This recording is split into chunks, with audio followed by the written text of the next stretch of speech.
Pakinggan mo lang to. At huwag mong iisipin na ikaw lang ang nahihirapan sa mundong ito. Dahil marami tayo.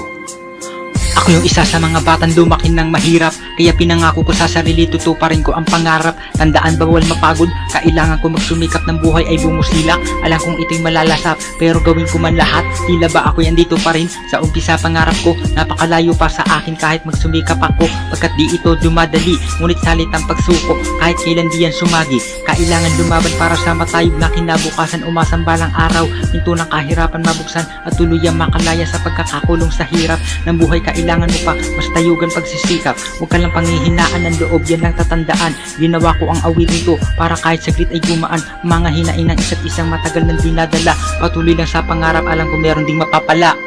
Damahin mo lang itong mensahe nagmula sa puso, aralin bawat kamalian ng ikay mahasa at matuto, pagkat yan magiging susi patungo sa iyong kapalaran. Kaya tiyagain ang tusok ng mga bubog sa daanan, pagkat maghihilom din yan. Huwag susuko sa paglalakbay, gawing inspirasyon iyong pamilya, kaibigan, sila tulay, dahilan para makamit mo minimiting kinabukasan. Huwag mapagod na sumabay, matatapos din kahirapan. Pakinggan mo lang to.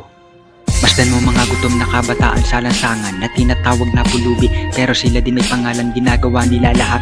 Mabusog lang mga tiyan, nanlilimos, nagnanakaw, ba't nakakayanan nila yan? Kasi yan lang ang paraan ng tao nasa kahirapan. Kaya imulat mo ang mata, tignan mo ang kapaligiran, marami pa ang tulad nila, tila ba hindi nauubos? Yung iba sapat na tirang pagkain kanilang nilulubos. Ngunit kahit na kailan, wag mong ituturing na iba ang mundo mo. Ang kaibahan mo lang ay mayaman sila. Parehas lang naman tayo mga tao dito sa mundong ibabaw. Lahat tayo ay may karapatan sa ating gobyerno na isigaw mga tinig ng isa't isa upang masolusyonan kanilang mga problema. Kailangan ng matugunan mga pangangailangan na di na nila madalas kahirapan, umasang meron yan lunas. Kaya laban lang.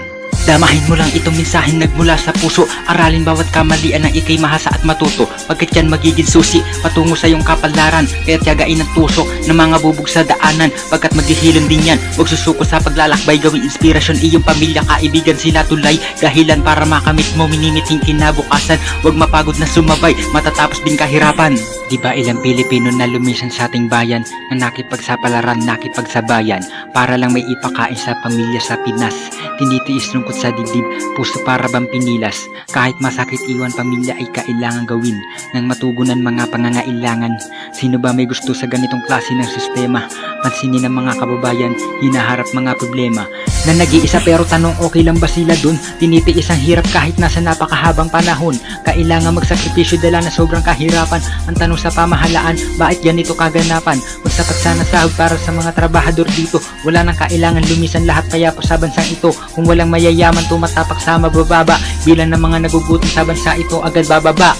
Damahin mo lang itong mensahe nagmula sa puso, aralin bawat kamalian ng ikay mahasa at matuto, pagkat yan magiging susi patungo sa iyong kapalaran. Kaya tiyagain ang tusok ng mga bubog sa daanan, pagkat maghihilom din yan. Huwag susuko sa paglalakbay, gawing inspirasyon iyong pamilya, kaibigan, sila tulay, dahilan para makamit mo minimiting kinabukasan. Huwag mapagod na sumabay, matatapos din kahirapan. Damahin mo lang itong mensahe nagmula sa puso, aralin bawat kamalian ng ikay mahasa at matuto, pagkat yan magiging susi patungo sa iyong kapalaran. Kaya tiyagain ang tusok ng mga bubog sa daanan, pagkat maghihilom din yan. Huwag susuko sa paglalakbay, gawing inspirasyon iyong pamilya, kaibigan, sila tulay, dahilan para makamit mo minimiting kinabukasan. Huwag mapagod na sumabay, matatapos din kahirapan.